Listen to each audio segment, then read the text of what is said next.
What happens when a millionaire CEO trades his Tesla for a city bus and ends up hearing his own company being torn apart by one of his own drivers? Randall Pierce sat in the back of the boardroom, watching the quarterly numbers slide across the screen. 8 transit depots, all under his company's name, spread across the state. Profits were fine. Ridership was growing. But something kept nagging at him. He cleared his throat. What's going on with Depot 8? His assistant, a sharp guy named Lewis, flipped through the pages. There have been reports. Late arrivals.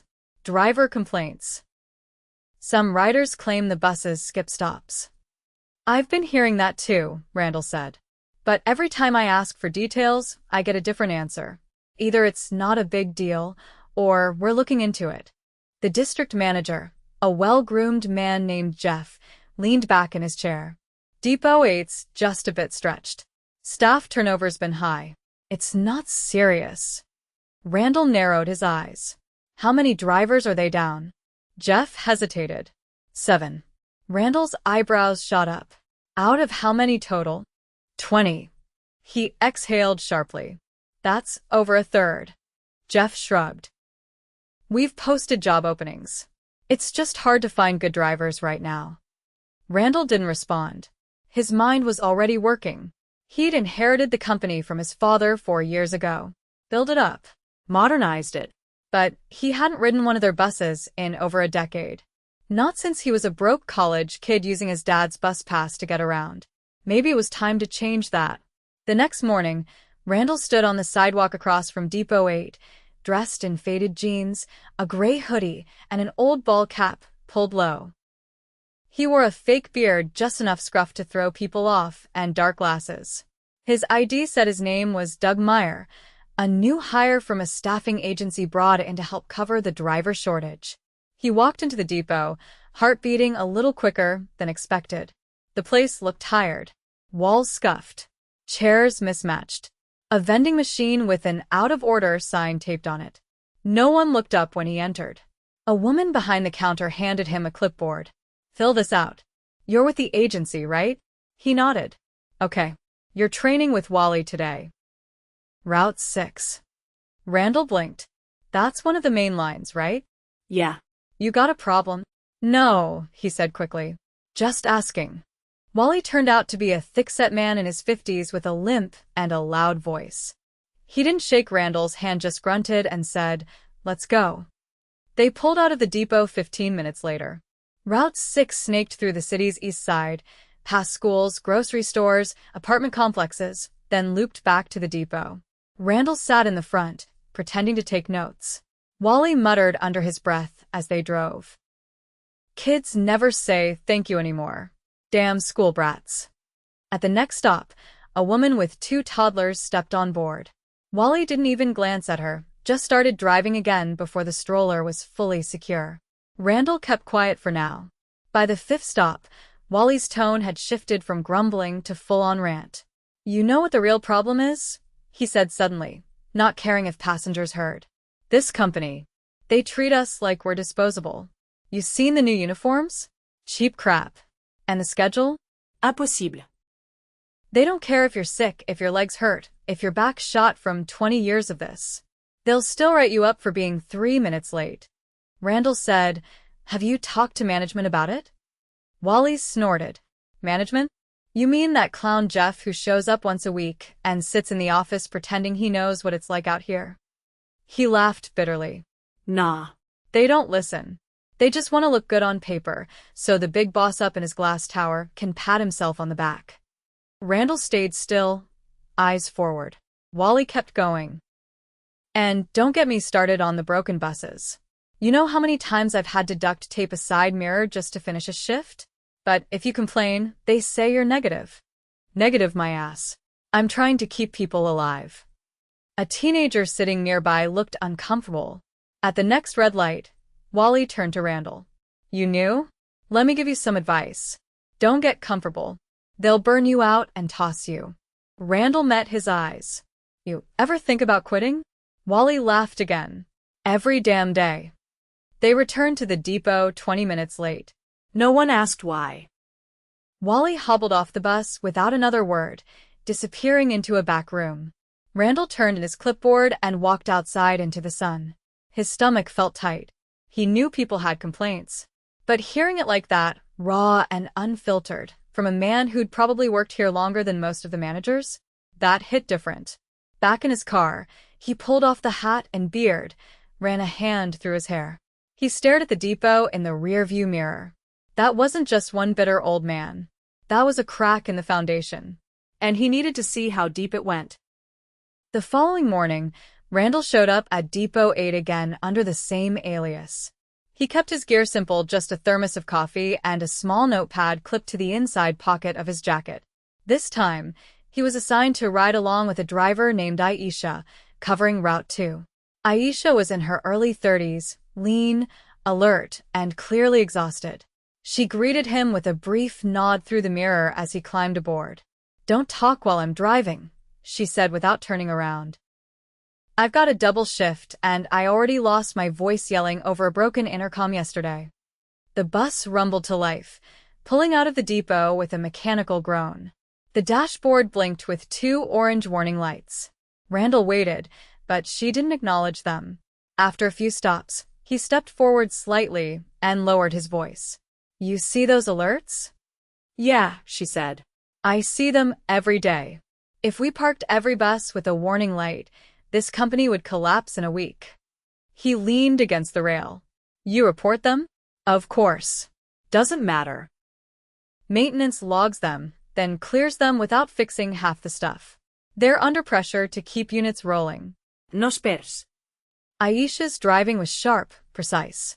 She navigated tight corners with ease, avoided potholes like she had each one memorized. But her jaw was tight the entire time. At a red light, she rubbed at her shoulder with the heel of her hand. "You all right?" "Pinched nerve. Got it 6 months ago when the door jammed and I had to yank it shut manually. Workers' comp took forever to approve therapy. By the time they did, the place I was referred to had a 3-month wait list." Randall didn't respond. He just watched her hands on the wheel, steady but tense. They pulled up to a crowded stop by a community clinic. A line of people waited in the cold, some leaning on canes, others juggling kids and grocery bags. Aisha opened the doors, and the bus filled quickly. A man with a walker struggled up the steps. Aisha tapped the brakes gently to hold the bus steady. "Take your time, Mr. Riley." Randall didn't miss the familiarity in her voice. "You know him?" "Yeah." "He rides every Thursday. Gets his prescriptions down the block. If I'm late, he has to wait outside in the cold because the pharmacy won't let people sit inside." The man finally got seated. Aisha glanced in the mirror again. "All right, folks. Let's keep it moving." They pulled off, and Randall sat back down. Halfway through the route, the heater began blowing cold air. Passengers started pulling their coats tighter. Aisha muttered, "Of course." Randall leaned forward. "No heat. Hasn't worked in 2 weeks. I file a report every shift. They tell me to check the vents like I haven't already tried that 10 times." The windshield began fogging up. Aisha cracked the side window, letting in a gust of freezing air. A passenger at the back called out, "Driver, it's freezing back here." "I know," she called back. "I'm working on it." Randall stayed quiet for the rest of the ride. When they returned to the depot, Aisha pulled the bus into the bay, turned off the ignition, and let out a long breath. "You done?" she asked him. "I've got another assignment this afternoon." She looked at him for the first time. "Good luck." "You'll need it." Inside the break room, Randall grabbed a cup of old coffee and sat at a corner table. A few drivers came in, jackets still zipped up, eyes glassy from the cold. One of them, a younger guy with red knuckles and a tear in his uniform sleeve, dropped into the chair across from Randall. "You knew?" "Yeah." "First week." He nodded. "I'm Malik. Route 9. Randall extended a hand. "Doug." Malik looked him over. "Agency or permanent?" "Agency." Malik chuckled. "Smart. That way you can walk away when it gets too bad." Randall frowned. "It's really that rough?" "We're down 3 drivers on my line. I've been on split shifts for 9 days straight. No overtime, pay yet. Payroll says they're verifying hours. Whatever that means." Randall sipped his coffee. You ever talk to Jeff about it? Malik shook his head. That man's a ghost. Only shows up when the regional guy's in town. When I filed a complaint about the hours, he told me to be a team player. Then he gave his cousin the only open weekend shift. Randall leaned in.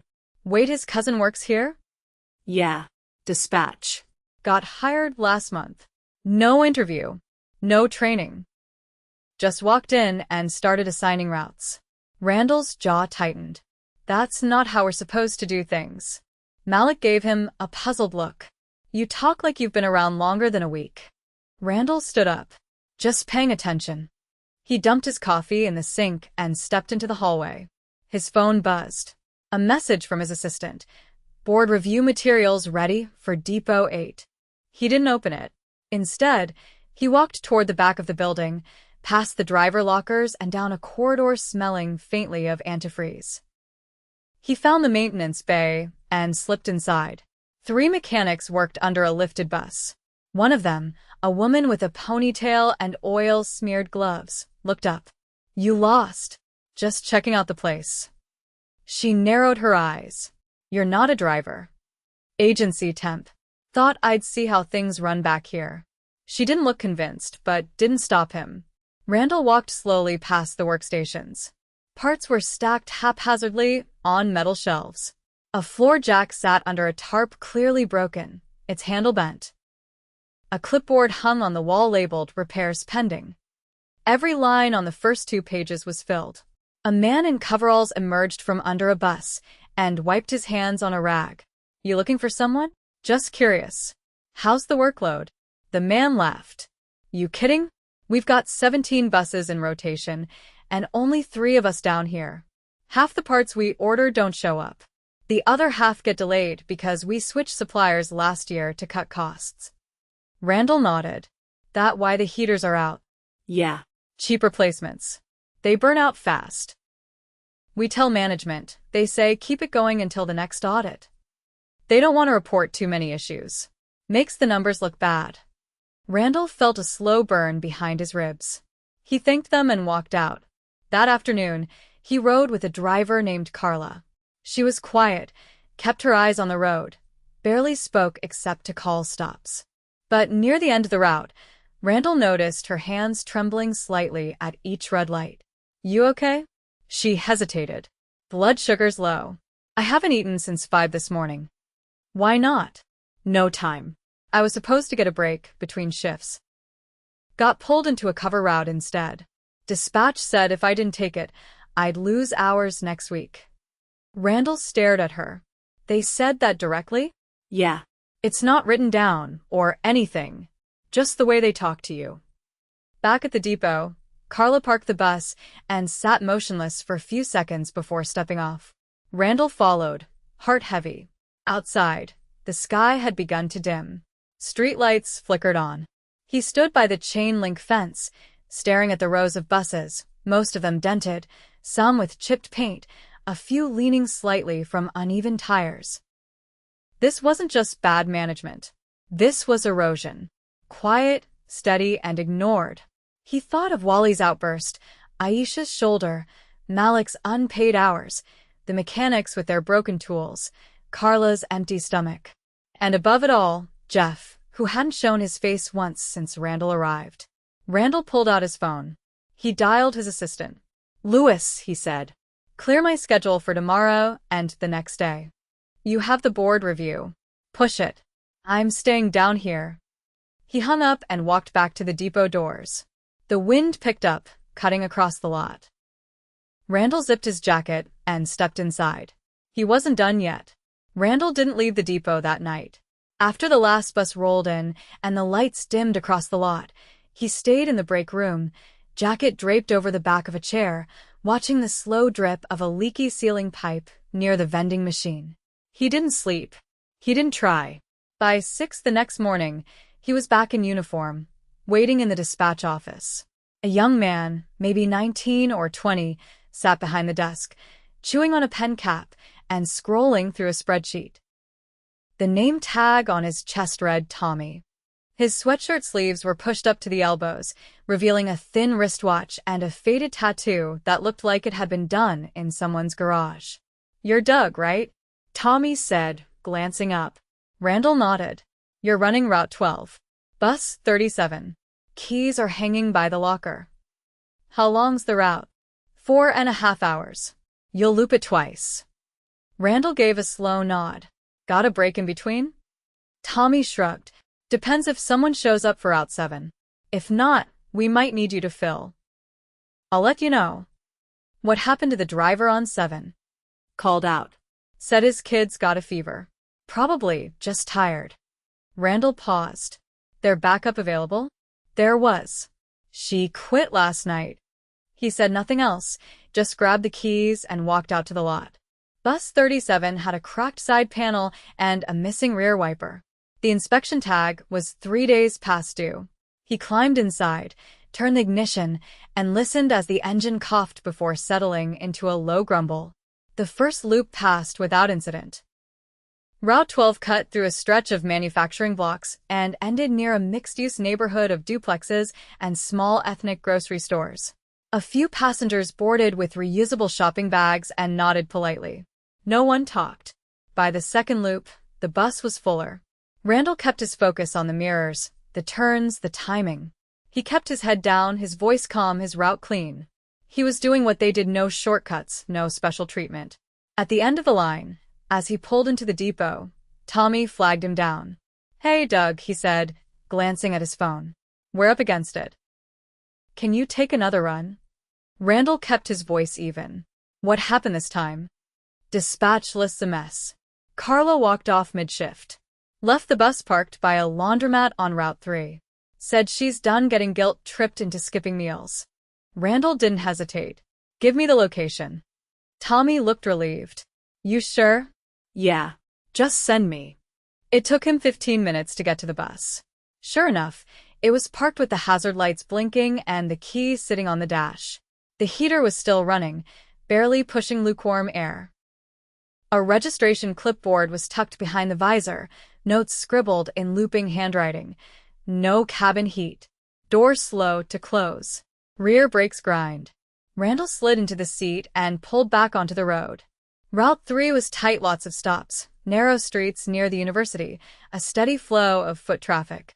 He kept it moving. At the fourth stop, a woman with an oversized tote stepped on and paused. "You're not Carla." Randall kept his voice level. "She had to step out. I'm filling in. She always waits if she sees me running up the block." Randall nodded. "You're good now. Take your time."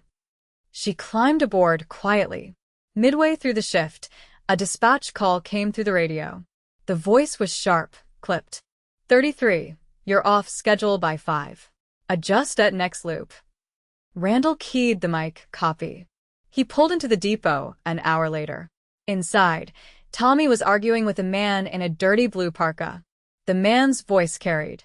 "No one called me to confirm my hours this week. I'm not driving if I'm not on the clock. I've been shorted twice already." Tommy looked panicked. "We're trying to verify the last payroll run." "It's not me, man, it's the system." The driver scoffed. "Right. "System only breaks when it's our money on the line." Randall stepped past them and headed toward the back hallway. He knew where he was going now. He found Jeff in a cramped window office behind the maintenance bay. The door was halfway open. Jeff sat at a desk cluttered with unopened mail, a half-eaten sandwich drying on a paper towel beside a faded photo of a fishing boat. He was on the phone, voice low. "I told them we're over capacity. If they want the numbers to look clean, they need to hold the complaints until after the audit. I can't do more with short staff and broken units." Randall knocked once before walking in. Jeff didn't look up. "Yeah, just a sec, someone's here." He cupped the phone. "What is it?" Randall shut the door. Jeff blinked. Doug? Right?" Randall pulled the fake ID from his jacket and dropped it on the desk. Jeff stared at it, confused. Then Randall pulled off the ball cap and slipped off the sunglasses. "Jesus," Jeff said after a moment. "You." Randall sat across from him. "You've got 30 seconds to get off that call." Jeff scrambled to hang up, his voice cracking. I didn't know you were coming. No one said. You weren't supposed to know. Jeff paled. Okay. Look, I can explain some of this. Don't. I've seen enough. Jeff opened his mouth again, but Randall cut him off. You've got mechanics working without parts, drivers skipping meals, buses running without inspections, and a dispatch loop managed by a teenager with no training. You know exactly what's happening here, you just don't think it matters. Jeff's hands fidgeted with the pen. We've been under pressure to keep the depot running. Staffing's a nightmare. We're doing what we can. No. You're doing what's easiest. You're covering up issues so the numbers look clean. You're pressuring people into silence. And you're lying to my face every time you send a report that says, operating within acceptable parameters. Jeff's voice dropped. What do you want me to say? Randall stood. Nothing. You're done. Jeff didn't move. Randall stepped closer. Pack up your things. You're not coming back. Jeff sat frozen for a second, then nodded slowly. Randall walked out and headed straight for the dispatch office. Tommy looked up, startled. You good? He asked. Randall nodded.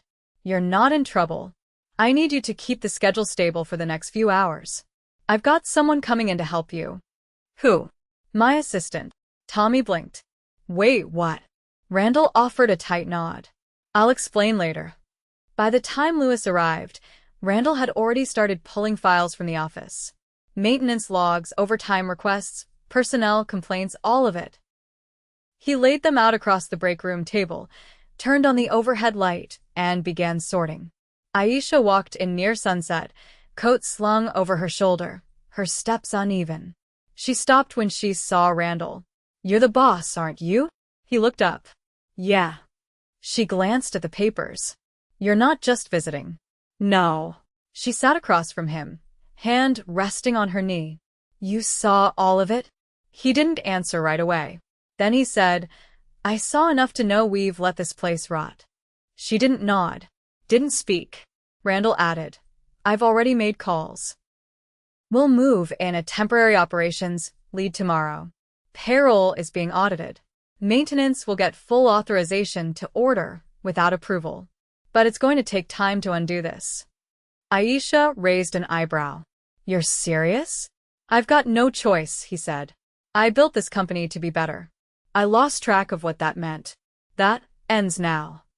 She stood slowly and walked to the door. Before leaving, she said, if you want this place to heal, start by listening, not just fixing.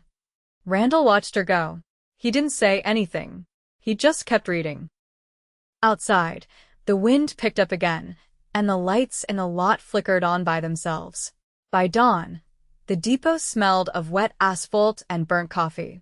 Randall sat in the corner of the operations room, sleeves rolled, tie loosened, eyes fixed on the screen as Lewis walked him through the live roster. We've got 14 active drivers today, Lewis said, tapping the screen. That's with 2 agency fill-ins and 1 mechanic covering short notice. Routes 7 and 9 are still understaffed. If anyone calls out, we're going to be short again. Randall leaned back, rubbing his temples. Pull Route 9 into a loop share with 12. Cut frequency, but keep coverage. We'll send out alerts to riders through the app and post physical notices at the stops. Lewis nodded. That'll buy us a little time. Long term? I've already started calling the union rep. I want a meeting by Friday. We're going to formalize break policies and end the intimidation tactics around route reassignments. No more gray areas. He stood, rolling his shoulders as he turned toward the window. Outside, the buses were already moving, headlights cutting through the early fog. At the far end of the lot, he spotted Malik stepping onto his rig, hood up, eyes forward. Randall made a note to talk to him later. The station doors opened, and a woman with a clipboard strode in. She was tall, in her 40s, with stiff posture and no visible patience for small talk. Her ID badge read, R. Delgado Compliance Officer. Lewis looked over. That's the audit lead. She walked straight to them. Mr. Pierce, she said, without waiting for acknowledgement. We're beginning the unit inspection and route log review. I'll need unrestricted access to your maintenance logs, payroll records, and complaint archives. You'll have it, Randall said. She gave him a curt nod. If you're serious about turning this place around, the paper trail better match the promises. She didn't wait for a response, disappearing down the hallway with 3 assistants in tow. Randall turned to Lewis. How bad is the paper trail? Lewis didn't hesitate. Worse than you think. Payroll inconsistencies go back at least 6 months. At least 5 drivers have filed inquiries about missing hours. One of them submitted a formal complaint last week. Let me guess, Randall said. It never left Jeff's desk. Lewis nodded. Randall ran a hand across his jaw. Start calling those 5 drivers. I want to meet with them personally. He stepped out into the yard, wind tugging at his shirt collar. The sun was pushing through the clouds now, dull and cold. He crossed the lot and waited by the driver entrance. He didn't have to wait long. Aisha emerged, carrying a small duffel and a thermos in the crook of her arm. She spotted him and paused. I'm not on shift yet, she said, cautious. I know. I wanted to ask you something. She raised her eyebrows. You're the one with the clipboard now. I need a favor, he said. I want you to sit in on the meeting with the union rep. Represent the drivers. Her eyes narrowed. Why me? Because you know the job and you don't pull punches. I need someone who's not afraid to tell me when I'm wrong. She studied him for a long second. This isn't a PR move. No. If I say something that makes you look bad, you better. She gave the faintest nod. When? Friday. Noon. She walked past him, not confirming but not refusing either. Inside, Randall returned to the break room where Malik sat with a cold sandwich unopened on the table in front of him. He looked up, surprised. Didn't expect you to come back here. Randall sat down across from him. I owe you a proper answer. Malik leaned back. To what? To why it got this bad? Malik folded his arms. You knew something was wrong, didn't you? Before you came here. I did, Randall admitted. But I underestimated how deep it went. I trusted people who stopped telling me the truth. Malik was quiet for a beat. So now what? I'm not going to fix it overnight. But I'm not walking away. You're missing hours? They'll be corrected by the end of the week. You'll get full back pay. Anyone else missing time will too. Malik nodded slowly. And the dispatcher who threatened to dock your hours if you didn't pick up extra shifts. Randall continued. Gone. That stops now. Malik gave a short breath through his nose, something almost like relief.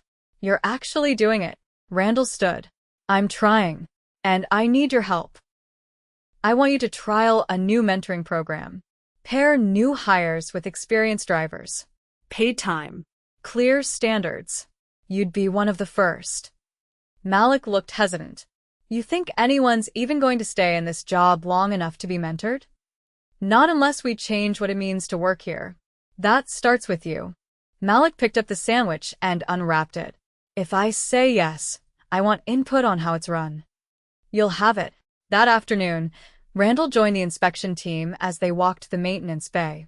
Delgado pointed to a stack of unfiled work orders. 3 separate reports for the same brake issue. None of them marked completed. The mechanic from earlier, the one with the ponytail, stepped forward. We flagged it 3 times. Got told to clear it for visual inspection only. Randall looked at her. Not anymore.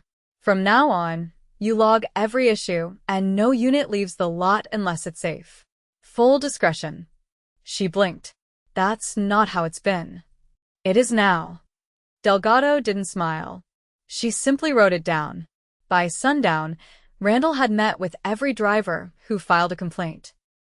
One of them, an older man named Curtis, handed him a notebook filled with handwritten timestamps and notes.